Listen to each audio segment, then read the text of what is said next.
What does God look like? Asked little Johnny in his Sunday school. And by now, the catechist knew of this precocious boy for his unusual questions and thought it was time to make him search for his answers. So she replied, "Why don't you open your heart to anyone?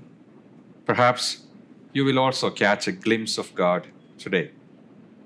As he walked from the church through the park that Sunday morning, his groaning tummy begged him to sit on the nearest bench he found. An elderly woman, calmly seated on its other end, smiled at him as he pulled out his snacks from his knapsack. The boy smiled back. They talked. He broke his sandwich and offered her the other half. When Johnny reached home, his mom asked, as usual, "And what did you learn in catechism class today?" The son exclaimed, "Oh, what a friendly smile and voice God has. I did not expect him to be a woman like you." At another home, an elderly lady walked in as the family gathered at table for a noon meal. So Grandma asked the smallest child, "How was your stroll in the park?" And she exclaimed too, "Oh, I had a delicious morning snack with God. And you know what? I did not expect him to be as young as you." Where else can God be known more surely than in the temple? Asked the high priest.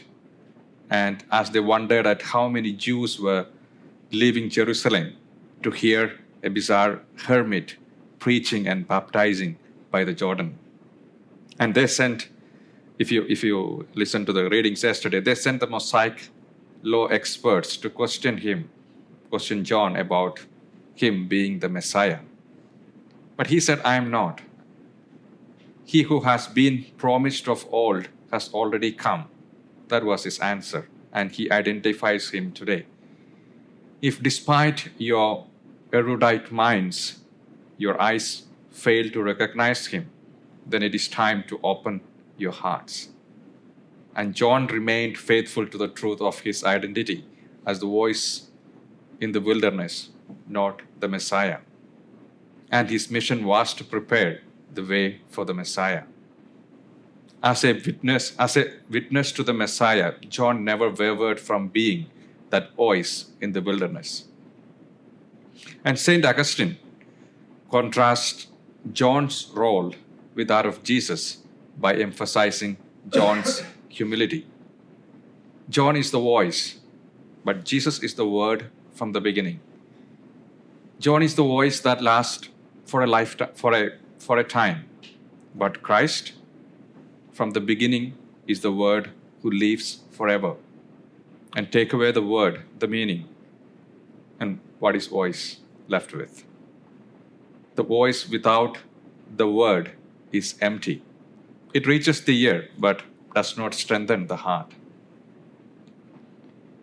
The word, when we hear the word, does the voice not seem to say, "The word must grow and I must diminish"?